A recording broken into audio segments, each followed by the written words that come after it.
Sí, ¿no? correcto. Vamos a hablar con el presidente de la Confederación Boliviana de Empresarios Privados de Bolivia, que ya se encuentra con nosotros, y para hablar sobre un detalle importantísimo, el incremento salarial. La propuesta del gobierno es del 0,67%, Tufi. Así es. Le agradezco a don Luis Barberí, el ingeniero Luis Barberí, que está con nosotros en esta mañana temprano para hablar del tema salarial. Ingeniero, gracias por atendernos. Bueno, se ha conocido esta propuesta del gobierno a la COP del 0,67% de incremento al salario mínimo nacional y del congelamiento del salario básico. ¿Cuál es la opinión que usted tiene, ingeniero, en relación a esa propuesta? Y todavía no se ha decidido, sin embargo, lo que va a pasar con el tema salarial. Buenos días, Tufi. Un saludo a toda su audiencia. Efectivamente, nos hemos informado de esa propuesta que ha hecho el Poder Ejecutivo a la Central Obrera, y no creemos nosotros que es momento oportuno de pensar siquiera en detalles como el incremento salarial en momentos tan difíciles como los que estamos atravesando en lo sanitario, en lo económico.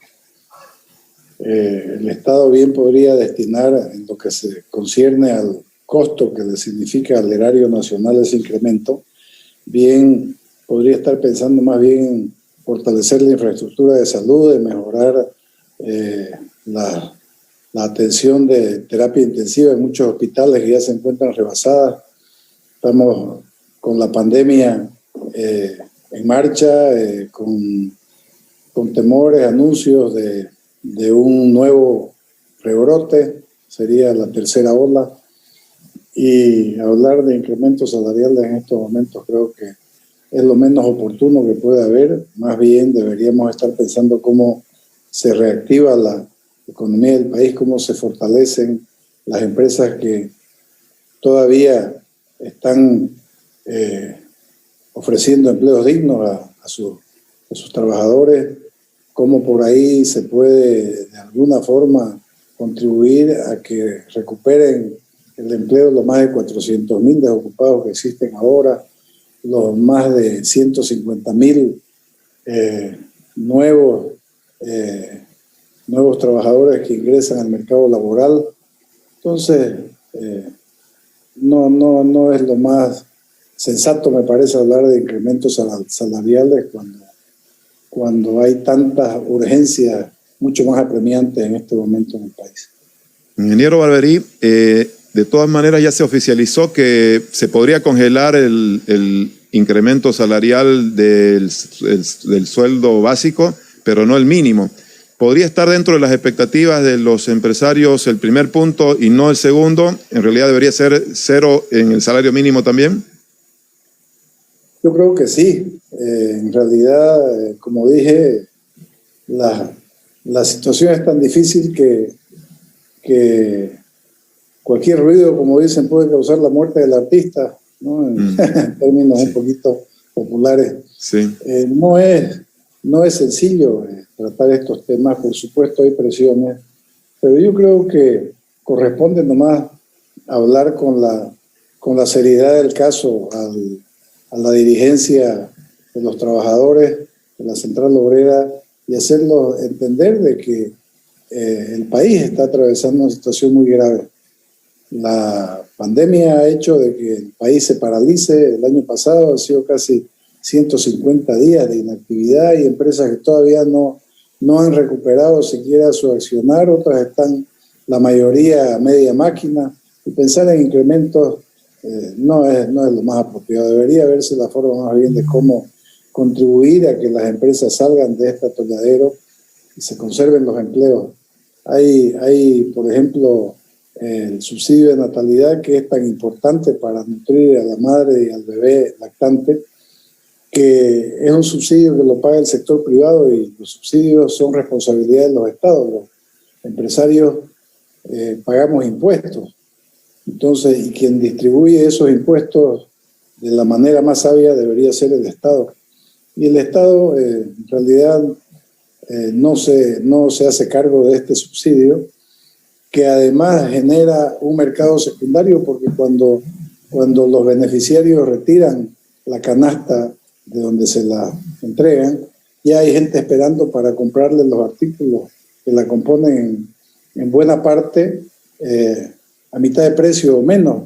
¿Y quién cubre esa pérdida? Es precisamente el empresario privado. Entonces, más bien el Estado debería ver de racionalizar ese concepto de costos, que es el subsidio de natalidad y lactancia, para que no signifique un costo y tampoco genere pues, una especulación y un mercado secundario que beneficia a especuladores o a comerciantes y no alivian la carga que significa este subsidio pues, al empresario, al productor.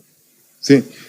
Ingeniero Barberí, se supone y se esperaba que hubiese habido un diálogo tripartito, gobierno, trabajadores, empresarios. No ha sido posible una vez más. Y por otro lado, no se ve tampoco señales de diálogo entre los niveles altos del gobierno con los dirigentes empresariales. ¿Qué pasa que está trabado este diálogo? Desconocemos, es una omisión del gobierno. Hemos en reiteradas oportunidades solicitado reunirnos, ser convocados al diálogo, ser convocados a manifestarnos, a poder hacer conocer nuestras grandes preocupaciones con relación a cómo superar la crisis. Precisamente, a nuestro parecer, creo de que podemos hacer aportes importantes y el gobierno, por supuesto, tiene que hacer cubrir su cuota parte de todo esto para lograr las soluciones. Y una de ellas es precisamente inyectar recursos a la economía a través del sistema financiero. Ya se nos vienen los meses de junio, que hay vencimientos de créditos reprogramados y que va a ser muy difícil llegar a acuerdos o a pagos de esos diferimientos, porque además después viene el plan de pagos normal que estaba ya establecido. Entonces, y todo eso, la única forma de resolverlo es con recursos que tienen que fluir a la economía. El Estado tiene esa responsabilidad y esperemos nosotros que para el mes de julio cumpla con las necesidades urgentes de la economía, de disponer de más recursos para poder continuar con el funcionamiento del aparato productivo, para continuar tratando de reactivar y dinamizar pues, la economía y recuperar empleos. ¿Ha habido alguna solicitud oficial, formal de diálogo, ingeniero Barberí, por parte de la Confederación de Empresarios Privados al gobierno para poder hablar de estos temas? ¿Algún pedido oficial mediante carta al presidente? Sí. Han habido notas que se han cruzado en distintas oportunidades, cartas, quiero decir, donde se le solicita al presidente, ya sea de forma directa o a través de la ministra de la Presidencia, se le solicita ser convocados a dialogar. No se ha dado esa oportunidad todavía, pero creemos nosotros de que más temprano que tarde tiene que darse, tiene que haber ese encuentro, porque no entendemos por qué el gobierno, que tiene la responsabilidad de conducir el aparato productivo, la economía, en fin, resolver el tema sanitario, no se reúne con todos los actores. En este caso, con las empresas tratándose del tema salarial. Pero creo que nosotros tenemos mucho que decir, que aportar, que a las soluciones que puede el gobierno estar definiendo para salir de esta situación tan complicada en la que nos encontramos. Ingeniero, para terminar, el sábado ya es 1 de mayo, el gobierno anuncia que pueden haber algunas medidas como regalos al sector laboral, a los sectores de trabajadores. Generalmente el 1 de mayo, el primero, siempre es emblemático, se han tomado decisiones importantes en algunos momentos de gestión de gobierno. ¿Qué esperan ustedes? ¿Qué medidas esperan este 1 de mayo, básicamente? En realidad no entendemos de qué regalo se puede tratar. Yo creo que el mayor regalo que podemos recibir los bolivianos es tener un gobierno concentrado en un 100% en la solución de los graves problemas que estamos atravesando. resolver los problemas primero y habrá tiempo seguramente para regalos. Entonces, creo de que un buen regalo para el país, el 1 de mayo, también es ver cómo el Estado puede contribuir al fortalecimiento de las empresas para que podamos reactivarnos más rápido, podamos recuperar la actividad de crecimiento y expansión y seguir generando empleo, que es lo que necesita Bolivia actualmente. Le agradezco mucho esta entrevista, ingeniero. Una vez más, gracias y ya volveremos a hablar. Hasta pronto. Gracias, Tufi. Un fuerte Gracias a abrazo. usted. Presidente de la Confederación de Empresarios Privados, el ingeniero Luis Barberí estuvo con nosotros. Dice al final, esperamos un regalo que implique la reactivación de las empresas. Y es cierto, no hay nada que